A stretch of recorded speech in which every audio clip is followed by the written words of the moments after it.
E aí, pessoal, vamos começar mais um encontro hoje sobre saúde mental, para dar início a um bloco de estudos sobre ansiedade, depressão e psicofarmacologia.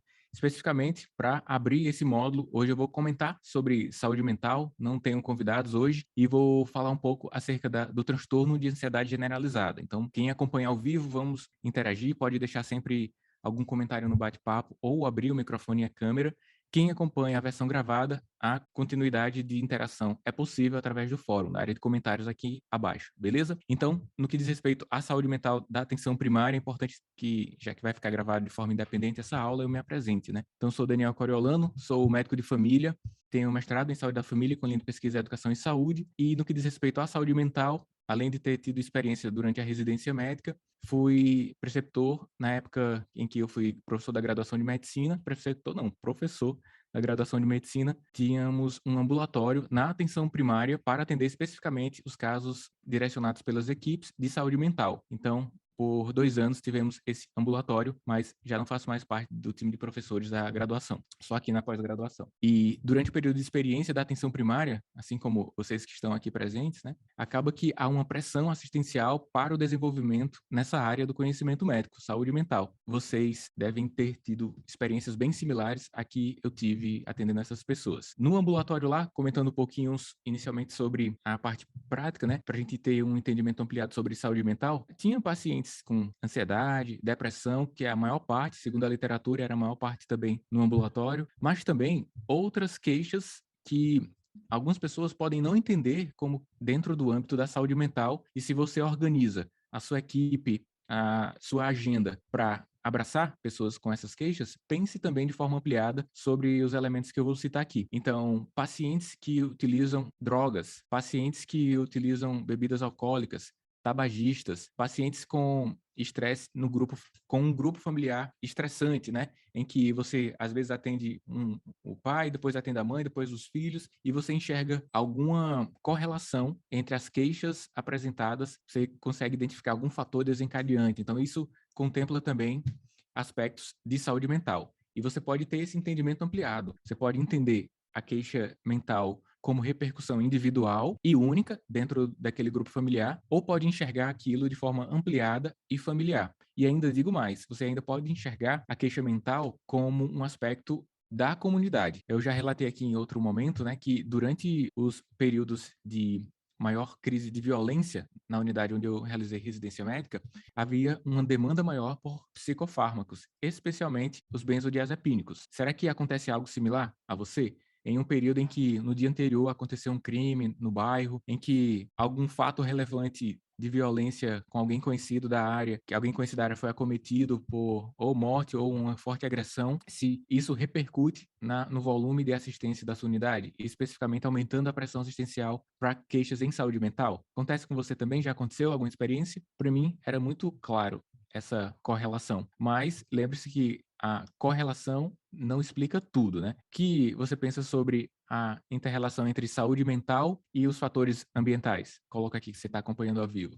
Você acha que tem uma forte correlação? Porque imaginando, no caso aí da violência, em que eu percebia fortemente um aumento da pressão assistencial em virtude de um fato relevante ter acontecido lá na área, mas nem todos da área iam. Então, se fosse um fator causal, 100% das pessoas iriam até lá. Por exemplo, um fator causal de diarreia aguda na comunidade foi uma fonte de água contaminada, um fator causal. Então, 100% dos que consumiram aquela água foram até os serviços de saúde, fator causal. Agora, uma correlação. Alguém foi exposto a um fator estressante e conforme sua competência emocional, suas condições genéticas, socioculturais, sua forma de ver o mundo e seus instrumentos, né, mentais de saúde para suportar aquele abalo, a partir disso, né, alguns conseguem se manter estáveis do ponto de vista mental e outros não. Então, houve um fator de correlação, mas não necessariamente um fator único que explicou a doença, o problema mental, entenderam? Então, há correlações, mas entendam que o fator individual, do que a gente está falando aqui, né, de saúde mental, que diz respeito aos fatores genéticos, eles são relevantes e cada um desenvolve. Cada um aqui teve a oportunidade de conviver um volume de horas considerável com vários colegas de turma, né? Então, curso de medicina são 10 mil horas, em média, e pode ser um pouco mais em algumas universidades, mas aí você convive muito com os seus colegas. Durante o percurso da graduação, Vocês se sentiram pressionados quanto a uma demanda por nota em uma determinada prova, que você se deu mal ali na primeira prova, na segunda tinha que fazer a diferença? Ou então você, durante o período do internato, se sentia um pouco pressionado por dar seguimento a um volume extremo ali de pacientes? E aí você viu, durante esse percurso, que alguns colegas, eles tiveram um nível de abalo maior. Outros, talvez você, aguentou a pressão e obteve aquela pressão, aquele estresse como uma ferramenta para elevar a sua competência emocional.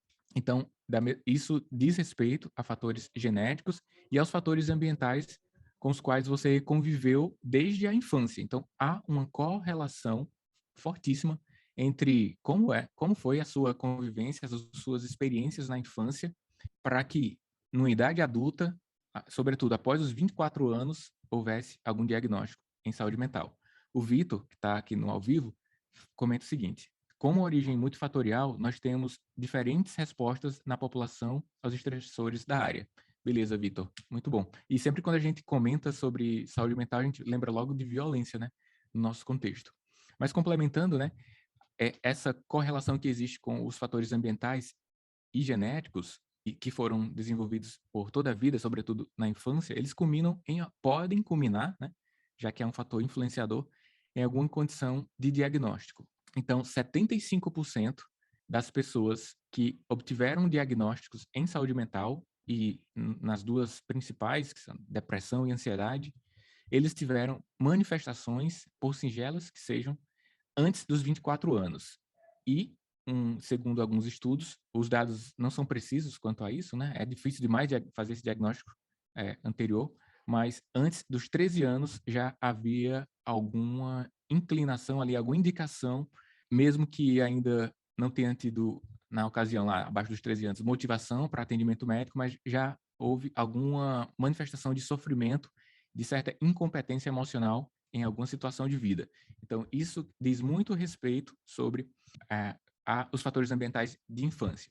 Mas não quer dizer que alguém que foi exposto, né, a situações, e as situações mais frequentes são pobreza, existe uma correlação forte demais, violência, e nas mulheres especificamente violência sexual, mas nas crianças como um todo, violência física, psicológica, sexual, como já citada. Então, tudo isso pode culminar em um diagnóstico de saúde mental no futuro. E especificamente sobre os transtornos de ansiedade, né, que é um grupo, existe uma subclassificação, são 6 ali, depois que a gente diz que é transtorno de ansiedade, há uma grande possibilidade, né, na cabeça, na história criada dentro da cabeça das pessoas que têm algum problema, de um impacto sobre a moral ou um impacto físico que pode ocorrer. Esse é o grande medo que repercute no transtorno de ansiedade, né? O medo de que haverá uma agressão física ou impacto sobre a sua moral. Então, dentro das subdivisões do transtorno de ansiedade, aí tem o transtorno de ansiedade generalizado, transtorno de separação, agorafobia, fobia, que é a fobia social, transtorno de pânico. Então, existem algumas subclassificações, mas o cerne disso, né, do transtorno de ansiedade, é a ocorrência de sintomas físicos, mais esse medo que se torna excessivo. Importante entender que a ansiedade faz parte, é um dos sentimentos que nos acompanhou durante o período de evolução, que nos deu também um fator de proteção. Então, a ansiedade está muito correlacionada com medo, né? Com se afastar de alguma coisa. E isso foi uma vantagem, e é uma vantagem competitiva em relação aos animais, são os irracionais lá. No entanto, quando essa vantagem competitiva se torna mais presente nas possibilidades do que no campo real, como é isso, né? Então, eu tenho a possibilidade de ser assaltado. Então, tem isso na minha cabeça. Quando isso me gera uma ação para que eu não me exponha ao risco desse assalto, sendo que não há um risco iminente disso acontecer, ou nem possível, então, assim, dentro de casa, tudo fechado. Então, quando não há uma correlação com a possibilidade, isso é um transtorno. Outra possibilidade é que a pessoa tenha um maior sofrimento, mas numa área de risco, em que você tem alguns itens de grande valor junto a você, em que o risco de violência já é estabelecido ali, segundo a epidemiologia local, e aí sim você tem o mesmo medo, só que aquele medo tem uma forte correlação com a possibilidade. Já no transtorno de ansiedade, não. O medo de agressão física ou outro tipo de impacto moral, ele acontece, ele não tem um fundamento preciso. É muito improvável que aconteça. Por isso que algumas pessoas desencadeiam, já são frágeis, né, mas desencadeiam a doença propriamente dita para buscar o atendimento médico após um evento. E muitas vezes nós escutamos nossos pacientes dizendo assim: tudo isso que eu estou sentindo aqui aconteceu depois de. Vocês já ouviram algo parecido? Conseguiu chegar ao diagnóstico em alguma doença de saúde mental, de impacto mental, transtorno de ansiedade generalizada, muitas vezes, e o paciente consegue fazer alguma correlação durante o exame clínico, que é um momento terapêutico, né? Um momento de insight. Um grupo de pacientes consegue fazer essa correlação. Então, correlações frequentes, e aí vocês confirmam ou adicionam outras aqui, eu vou citar aqui. A morte de um ente querido, uma situação de violência vivida, um diagnóstico de uma doença grave que teve, mesmo depois de curada, uma doença crônica não transmissível, mesmo que o olhar médico para essa doença seja de uma doença controlável, diabetes, hipertensão. Então, pode ser que um grupo de pacientes faça essa correlação de depois que eu obtive o diagnóstico, depois que eu tive aquele assalto, depois que eu tive um evento estressor, eu comecei a apresentar esses sintomas, que são sintomas físicos correlacionados com o diagnóstico de ansiedade. Taquicardia, o medo de ir para locais onde tem muitas pessoas ou qualquer subclassificação do transtorno de ansiedade, além de impacto sobre a sua performance no ambiente domiciliar, se é dona de casa, cuidado com os filhos ou performance no ambiente de trabalho. O Vitor adiciona, é muito comum a morte de um parente na pandemia ser um estressor correlacionado à piora clínica. A pandemia, a demissão, Beatriz Góes adiciona, a demissão do trabalho. Imagina alguém com altas expectativas quanto ao seu trabalho, na cabeça dela dando tudo, né? Só que não é alinhada com o empregador, e aí faz a demissão, ou por outros motivos, como a pandemia, que teve que muitos empreendedores tiveram que demitir seus colaboradores a pulso mesmo, né? Então, fatores de decepção que, ó, esses citados, né? A violência, citado por Vitor, a violência ou a pandemia, citado por Vitor, e a Beatriz colocando um fator de impacto moral, né? Que é uma demissão. Na minha área, o Vitor coloca aqui dificuldade, a área de dificuldade TB, de gerir financeiramente os recursos de casa, principalmente, assim, é uma consequência, né? O Vitor coloca aqui também como consequência dessa performance de trabalho, tudo tem sobre o gerenciamento dos recursos, que é também descrito na literatura quanto a isso. Inclusive, na pesquisa que eu fiz aqui para trazer informações importantes para vocês, eu vi um estudo, posso até colocar o link para vocês, de uma área, não li todo esse artigo porque pareceu não fazer tanto sentido aqui para agora, mas agora faz. E havia um estímulo a um grupo de desenvolvimento de suas habilidades para geração de recurso na comunidade, geração de recurso e renda. E eu não sei especificamente sobre isso que eu vou encaminhar para vocês, mas pode desencadear, né, um coletivo que faz artesanato e gera renda. Mas aí só estou citando isso porque o Vitor trouxe essa inabilidade de gerenciar seus próprios recursos e também um capítulo no Duncan que diz assim, um dos tópicos lá, transtorno de ansiedade, gera pobreza ou é a pobreza que gera o transtorno de ansiedade? Porque, imagina, alguém com impacto sobre a sua performance de trabalho será demitida, reduzirá a renda, não será demitida ou será demitida com maior dificuldade depois, sequer buscará emprego, talvez, a dependendo da intensidade dos seus sintomas, e por isso não terá condições financeiras de manter o estilo de vida anteriormente vivido, né? Então, é um ciclo importante. E a partir também das subclassificações dos transtornos, né?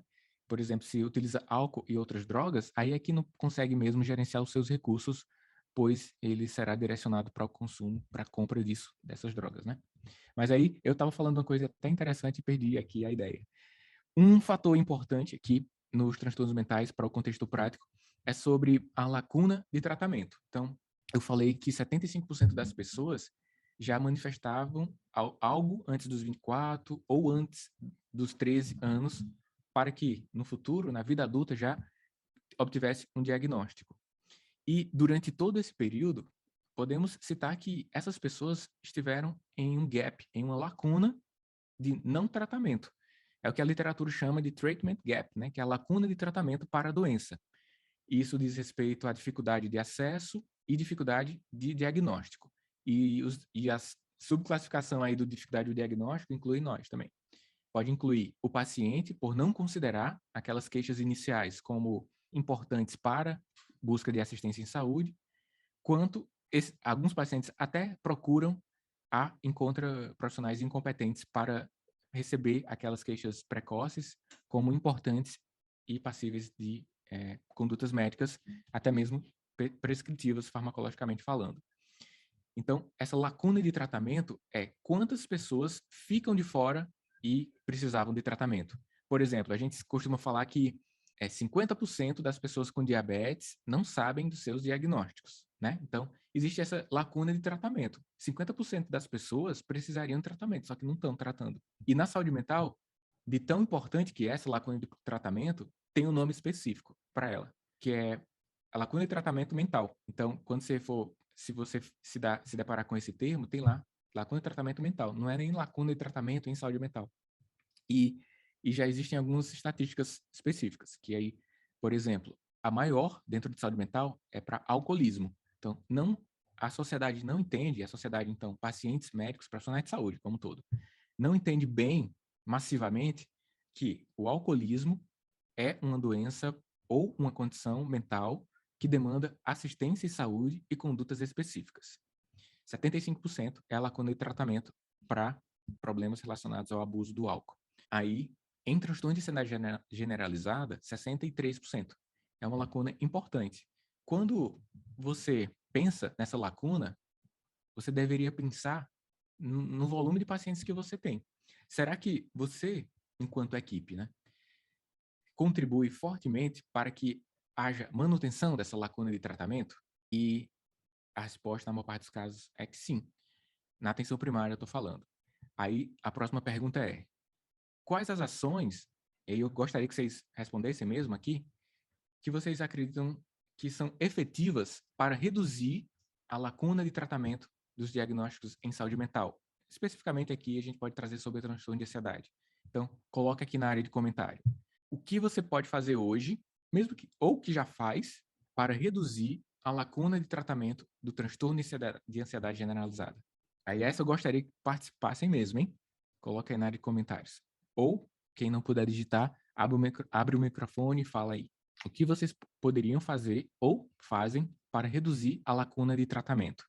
E só reforçando sobre o conceito, é permitir que as pessoas que precisam de diagnósticos e tratamentos de transtorno de ansiedade que façam, que tenham acesso a você. Os fatores que limitam a competência profissional, barreiras geográficas, barreiras de agenda, organização de agenda. Vamos ver se alguém coloca. Vamos deixar no vácuo aqui mesmo? Oi, professor, tudo bom? Ah, Boa salvou. noite. Boa noite. Professor, é porque é um desafio, né? Essa pergunta, ela realmente é um desafio. Uhum. E, assim, eu acho que quando a gente pensa mais, assim, nos desafios, né, é que a gente consegue pensar em estratégias para intervir, né? Como a gente conversa desde o início do ano. E, assim, a gente até conversou no período de educação permanente, né, que tem essa questão da limitação da agenda, e o senhor também acabou que pontuou o que eu ia falar, que é justamente, né, ter aqueles períodos que você não passe tão, inicie um medicamento e não demore tanto para ser reavaliado esse o uso do medicamento, a adesão, os efeitos colaterais, né? Outra coisa que poderia ajudar, mas a gente tem um limitante da pandemia, né, que a gente ainda não pode usufruir, são os grupos, né, que a gente pode fazer, grupos de idosos. Na minha área tem um grupo de idoso que eles trabalham bem essa questão de saúde mental, tem umas atividades artesanais, aliás, tinha, né? Aí foram todas suspensas por conta de pandemia, e quando a gente estava pensando em retornar, aí, infelizmente, a gente vai ter que adiar mais um pouquinho, né? Porque os casos gripais estão aumentando novamente. Uhum. Mas eu acho que sempre pensar em grupos, né? Onde um escute o outro, veja a experiência do outro, acolha, um momento de fala deles, né? Eu acho que já é algo que traz um benefício, né? Pensando numa roda de conversa, Eh, não deixa de ser uma uma psicoterapia, né, em Sim, grupo. importante. Show de bola, Beatriz. Valeu por ter entrado aí. O Vitor coloca que geralmente tem um turno de agenda para saúde mental. Tainá, separar vagas na agenda para marcação de consulta e acompanhamento e retorno mais curto, né? Então, mais breve entre uma consulta e outra. E esses fatores citados pela Beatriz, Tainá e pelo Vitor são essenciais para manutenção de tratamento. Agora, vocês verificam que algumas pessoas estão de fora ainda, porque aquelas com queixas iniciais, pouco diferenciadas ainda, elas sequer enxergam a possibilidade de estarem com doença mental. Lembra que há um estigma forte sobre doenças mentais. Marcar uma consulta para qual é o dia que tem saúde mental pode ser, né? Não estou dizendo que é para o seu caso, mas pode ser uma barreira que existe nas equipes. E isso de conhecimento amplo por agentes, por setor de agendamento ali e até mesmo para oferecer ao paciente, eu atendo aqui na Quinta Manhã Saúde Mental, gostaria. Isso pode ser um fator de barreira. Lembre que nem todo mundo precisa entender o termo saúde mental como você. Então, há um estigma. E você garante, né, essas ações citadas garantem manutenção do tratamento de forma muito boa. Psicoeducação, citada pela Beatriz, o Vitor e a Tainá garantem revisões de fármacos, elevação ou redução de dose, ajuste em virtude de efeitos adversos e coloca a possibilidade de acompanhamento por longo prazo. E isso é ótimo para quem tem diagnóstico. Pacientes transtorno de ansiedade, eles tendem a ter a necessidade de segmento crônico. Em outros momentos, haveria uma recomendação de manter o fármaco por 6 meses. Hoje, a manutenção do fármaco é bem maior. São 1 ano, pelo menos, após melhora clínica. Então, é preciso ter uma certa logística, organização, para manter esses pacientes próximos através de intervenções diversas. Psicoeducação, que é farmacológica, não farmacológica, e isso é relevante. Mas tem um monte de gente de fora. E eles estão, alguns nem vão até a unidade, e outros vão por outras queixas. Um vai dizendo que não está dormindo direito, são as consequências das consequências. Aí você pode focar em insônia, especificamente. E aí demora um pouquinho, você tem um retardo no diagnóstico. Pode citar que o mais frequente é a insônia, mas pode citar que aumentou a quantidade de bebidas alcoólicas. O outro pode citar que não está controlando a pressão, sendo que não está tendo adesão farmacológica. É uma coisa que não se conecta de uma forma primária a queixas de saúde mental, a queixas de transtorno de ansiedade, especificamente.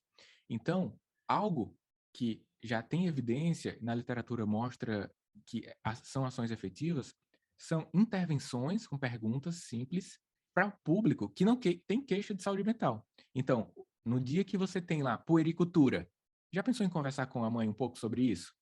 Como que ela está aceitando o filho? Como é que está a nova dinâmica familiar?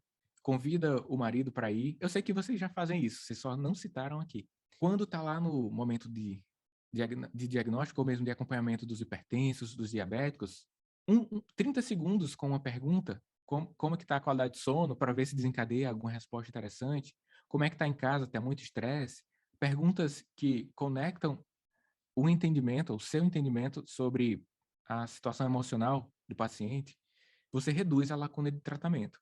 Em todos os dias, há uma possibilidade de você fazer uma pergunta simples, que se chama intervenção breve, em prol de uma espécie de rastreio para transtorno de ansiedade.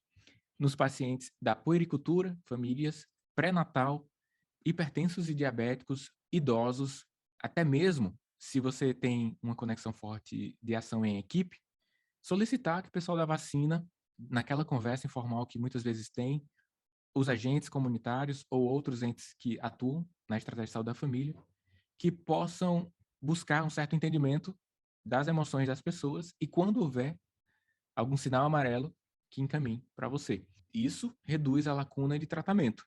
Então, esse conceito, não sei se vocês já ouviram ou não, né? Treatment gap, a lacuna de tratamento, serve para todas as doenças. Todas as doenças têm alguma lacuna de tratamento. Um volume de pessoas estão precisando do tratamento, mas não receberam ainda, por vários motivos. Aí um deles, que a gente pode buscar resolver, é fazer melhores intervenções para diagnóstico. mais preciso e consequente intervenção. Mas os citados aqui continuem fazendo, que eles servem para manutenção de longo prazo dos tratamentos para as pessoas com impactos mentais, né? O transtorno de ansiedade generalizada. E para isso também cabe destacar, assim como vários temas que nós já debatemos, que é um trabalho em equipe. Portanto, você não precisa ter todas as consultas, por exemplo, num pós-diagnóstico de transtorno de ansiedade com você. Os outros membros da equipe podem fazer isso. Então, exemplo que tínhamos, grupo de pacientes. Enfermagem faz tranquilo. Auxiliar de enfermagem consegue contato com a associação de bairro. Ou quando tem na área, né, o CRAS, para fazer atividades coletivas. A agente comunitária consegue citar para você um fato relevante que aconteceu em uma dada família, que precisa ser revisto, né? Do ponto de vista que você fez uma prescrição de um fármaco e o paciente deixou de tomar porque deu um efeito adverso. Então, são várias pessoas que podem levar informações e facilitar atividades para que haja uma redução da lacuna de tratamento. Você, eu, nós temos uma certa capacidade de reduzir a lacuna de tratamento, mas não conseguimos deixar sem lacuna de tratamento, porque são outros fatores que contribuem para isso tudo. E os mais citados, os sociais, né? Então, existem vários outros problemas na vida de algumas pessoas e ir até o posto, ele consegue ir até lá depois de resolver um monte de coisa que ele não consegue, muitas vezes. Tipo, desde comer no dia, né, suas necessidades fisiológicas, até deixar criança com alguém para ir para o posto, porque tem 2, 3, 4 crianças. O idoso que além de ter criado lá, seus filhos ainda estão lá dentro da casa com netos e ficam dentro de casa o tempo todo porque os filhos trabalham fora. Até brincamos da vez passada, mas tem um fator sério nisso, que é o que a gente vê muitas vezes, a síndrome do ninho cheio, né? Nem do ninho vazio. Quando os filhos adultos saem de casa aqui, eles trazem mais gente para casa e aumenta a pressão de moradores ali, alimentar e tudo mais que é necessário para uma família. E sendo que a gente consegue, mesmo assim, né, mesmo com todas as dificuldades, ter alguma ação para redução da lacuna de tratamento desses pacientes.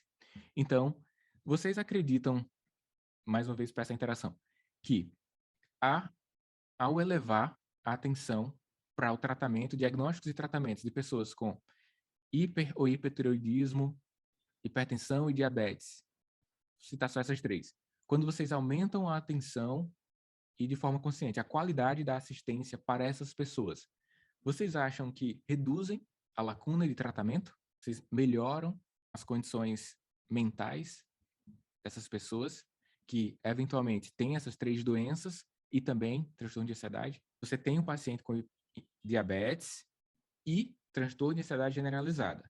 Você manteve o fármaco ali, não mudou dose da fluoxetina, por exemplo, ou da amitriptilina.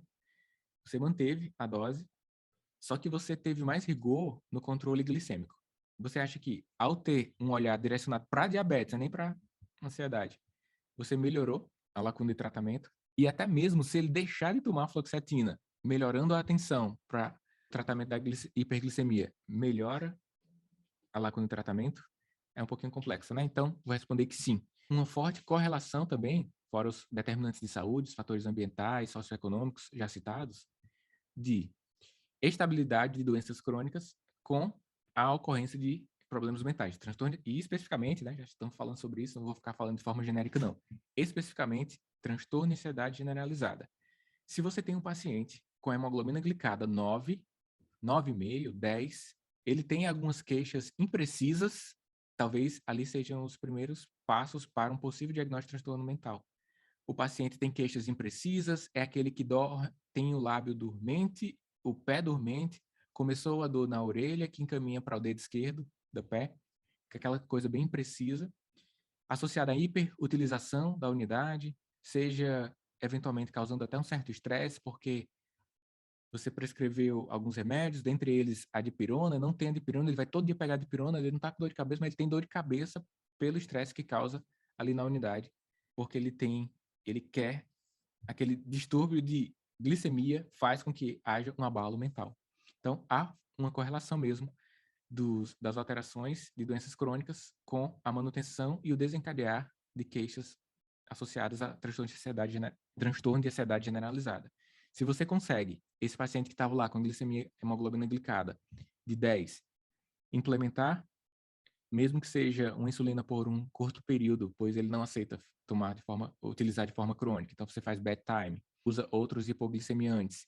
Você consegue um certo controle, traz para 8, 7,5 hemoglobina glicada, 6,5. Você consegue que o paciente tenha uma melhor estabilização da sua condição mental. Então, isso, na prática de amanhã, o que é que resulta? O que é que você pode fazer com essa informação? É assim, ó, quando eu tenho mais atenção e rigor para manter a pressão controlada e buscar melhores níveis glicêmicos, eu ajudo aos pacientes que, mesmo que estão no início ou que já têm diagnóstico firmado de transtorno de ansiedade generalizada, que eles retomem a condições de melhor competência mental, emocional. Então, é importante, enquanto médicos e médicas, que tenhamos um maior nível de atenção para os pacientes já diagnosticados, mas também para aqueles que têm queixas imprecisas que remetem ao diagnóstico mental, e em especial transtorno de ansiedade. Beleza? E outro conceito, gostaria de trazer aqui para a gente finalizar o nosso bate-papo, que eu estou falando mais que vocês, é o conceito de sindemia. Eu gostaria de saber se vocês já ouviram isso. Sindemia. Aí essa é fácil de responder, sim ou não, já me diz aí. Não ouvi falar. Beleza. Então é o seguinte, galera, muito interessante, conheci esse conceito há pouco tempo e achei interessante e estava esperando a oportunidade para compartilhar com vocês, porque ele faz total sentido para o nosso contexto de atenção primária, acho que para todos os níveis de atenção. É uma junção dos termos de sinergia com pandemia, e é muito pertinente, então, para o nosso contexto hoje. Quando a gente fala da pandemia, a gente lembra logo agora da Covid-19, e lembramos de alguns pacientes que tiveram algum envolvimento impactante em suas vidas, morte de entes, e isso pode fazer alguma correlação com suas queixas mentais. Temos alguns pacientes que tiveram alguma repercussão mental por conta da pandemia. Aí, o termo sinergia é quando sindemia é quando você tem uma soma cujo produto é diferente do que você pensava. Então, vou colocar aqui para outra condição que não é mental. Um paciente com diabetes, ele tem um risco cardiovascular. Um paciente com hipertensão, o paciente B, tem um risco cardiovascular. O risco cardiovascular do paciente 3, que tem diabetes e hipertensão, é a soma de quem tem o fator de risco isolado, os dois fatores isolados?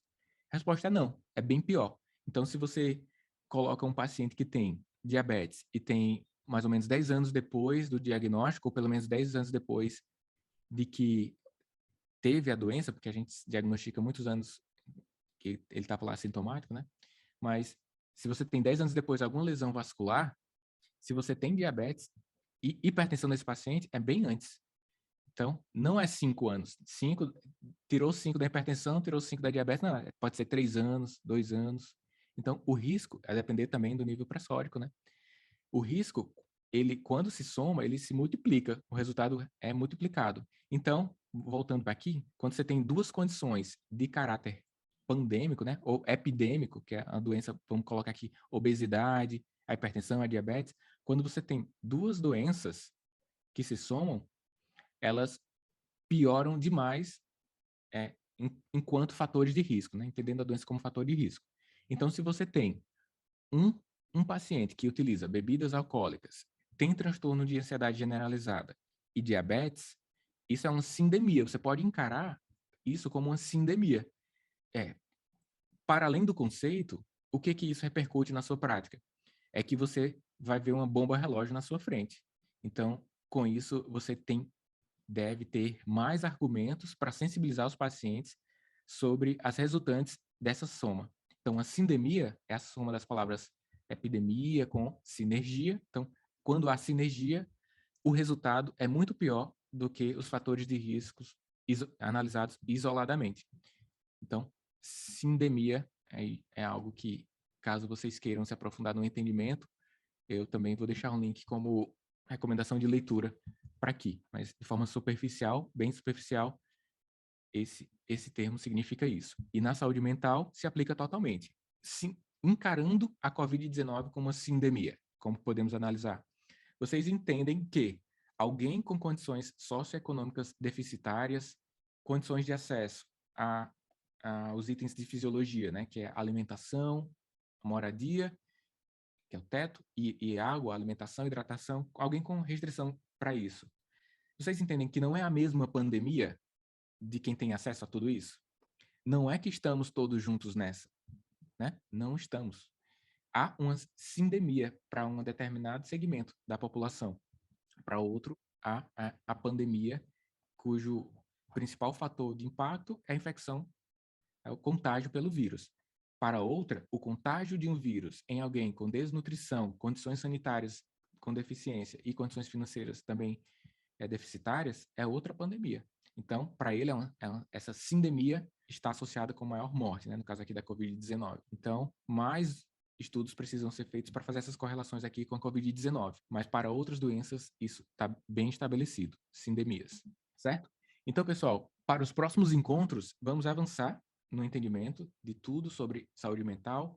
Vocês têm 2 cursos, um de transtorno de ansiedade e outro de depressão, que podem ser acessados aí, assincronamente. E eu convidei a Suzana para que a gente tenha um encontro desse aqui, no estilo com o Leonel, né, uma conversa, bate-papo, sobre psicofármacos. Então, vamos falar especificamente sobre as prescrições dos fármacos que temos disponíveis na atenção primária aqui do nosso contexto, com a Suzana, ela é médica psiquiatra. Teremos esse encontro, está lá no nosso cronograma. O meu objetivo de hoje era trazer conceitos, conexões com outras doenças e elevar a sensibilização para que nós possamos juntos reduzir a lacuna de tratamento dos pacientes que chegam até nós em qualquer momento da agenda. Segunda, terça, quarta, quinta, sexta, manhã ou tarde. E, eventualmente, noite, que eu sei que alguns iniciam o nosso encontro aqui, que é à noite, se deslocando porque saem da unidade já com a lua bem iluminada, né? Ok? Finalizamos o nosso encontro. Caso alguém queira interagir, deixar alguma sugestão para os próximos ou para agora mesmo, perguntas, estou à disposição, antes de finalizarmos aqui o encontro. Tudo certo, então? Sem manifestações. Valeu, Yuri. Valeu. Obrigada, professor. Valeu, Beatriz. Valeu as interações. Vitor, como sempre, Vitor sempre participa aqui com a gente. Tainá, a Beatriz também. E finalizarei aqui, beleza? Gravação e as referências passo para vocês em alguns minutos. Até mais. Tchau.